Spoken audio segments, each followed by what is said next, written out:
అందరికీ praise lord. April 9 ఈరోజు దేవుని వాగ్దానము.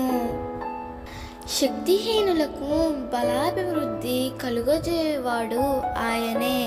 యెషయా 40:29 నీవు సేవిస్తున్న ప్రభువు నీ బలహీనతను చూచి, నీ శక్తిహీనతను చూచి నిన్ను విడిచిపెట్టేవాడు కాడు. ఆనాడు పిరికివాడైన గిద్యోనును పరాక్రమము గల బలాఢ్యునిగా చేసి మిద్యానీయుల చేతిలో నుండి తన ప్రజలను విడిపించాడు.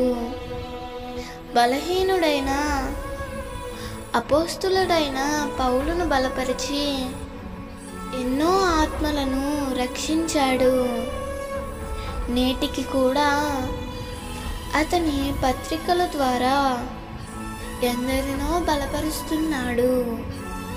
ప్రియమిత్రమా, దేనిలో నీవు బలహీనంగా ఉన్నావు?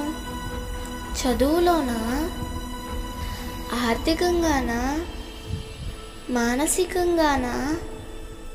నీవు దేనిలో బలహీనంగా ఉన్నావో దానిలోనే నిన్ను బలపరచగలడు. గొప్ప వ్యక్తిగా నిన్ను చేస్తాడు. దేవుడు ఈ వాగ్దానము నీ జీవితంలో నిశ్చయముగా నెరవేర్చునుగాక. ఆమేన్.